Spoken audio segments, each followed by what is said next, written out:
मध्ये प्रियदात बाबा गणपतीला वाहिलेलं फुल घ्यायचं, डोळ्याला लावायचं, वास घ्यायचा, खाली जमिनीवर ठेवून द्यायचं.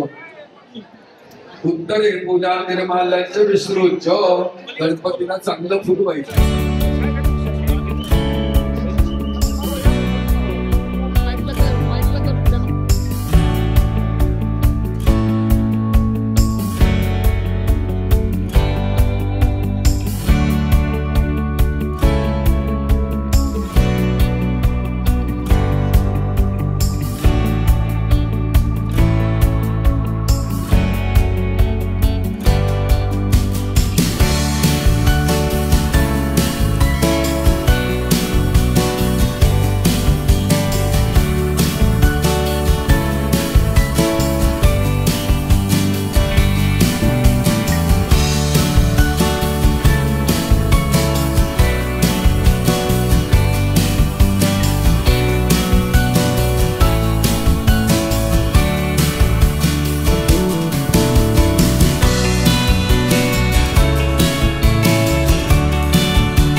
दादा दादा बाप्पाकडे काय मागितलं? दादा दादा बाप्पाकडे काय मागितलं?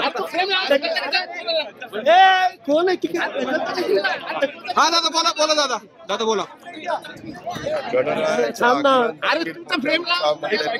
वातावरणात संपूर्ण महाराष्ट्रामध्ये, देशामध्ये आणि जगातल्या अनेक ठिकाणी सगळ्या जनतेने केलं.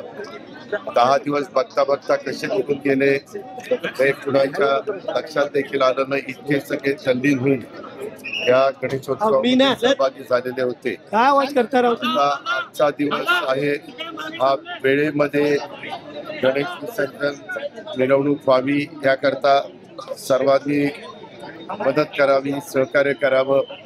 आज मला तिथं बोलवण्यात आलेलं होतं की अभिषेकाच्या निमित्तानं मी सकाळीच आलो, अभिषेक केला. सगळीकडं सुख शांती नांदावी अशाच प्रकारे गणरायाला प्रार्थना केली. सगळ्यांच्या मनामध्ये जे काही त्यांच्या इच्छा आकांक्षा असतात त्या पूर्णत्वाला जाव्यात. आपला महाराष्ट्र शिवशाहू फुले आंबेडकरांचा महाराष्ट्र इथं त्याच्यात सुतलम सुफलाम पावसामुळं काही ठिकाणी जास्त पाऊस पडलाय, तिथं आपला बळीराजा अडचणीत आहे, शेतकरी अडचणीत आहे. परंतु एकंदरीतच त्याच्यातनं त्याला बाहेर पडण्याच्या करता पूर्णपणे शासन प्रयत्नशील आहे. पण अतिशय आनंदात हे 9 दिवस गेलेले.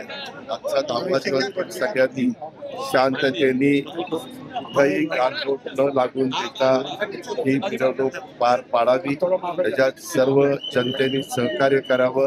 कायदा सुव्यवस्था चांगली राखण्याच्या करता जबाबदारी पाडतायत. परंतु जबाबदार नागरिकांनी, जनतेने पण आपलं आपलं काम योग्य पद्धतीनं पार पाडलं तर ह्या गणेशोत्सवाचा आज विसर्जनाचं पण अतिशय चांगल्या पद्धतीने सगळ्या गोष्टी घडतील. बाप्पाकडे काय मागितलं की सगळीकडं सगळ्यांच्या तुमच्या मनात जे आहे ते मनासारखं हो, इतरांच्या मनात जे आहे ते मनासारखं. कार्यकर्ते म्हणतात तुम्ही मुख्यमंत्री आहोत दादा. हे तुम्ही ना प्रत्येक वेळेस काहीतरी काढता. अरे बोल, आजच नाही, ज्या ज्या वेळेस अशा प्रकारच्या महत्वाचे उत्सव असतात, सण असतात आणि प्रचंड मोठ्या प्रमाणावर तुमच्या माझ्या महाराष्ट्रातले नागरिक किंवा जनता त्याच्यामध्ये सहभागी होते, त्यावेळेस पोलीस यंत्रणेला त्यांचं काम करावं लागतं. ते त्यांचं काम व्यवस्थितपणे पार पाडतील. आमचा पोलीस यंत्रणेवर विश्वास आहे. आपण सगळ्यांनी सहकार्य करावं. शिरू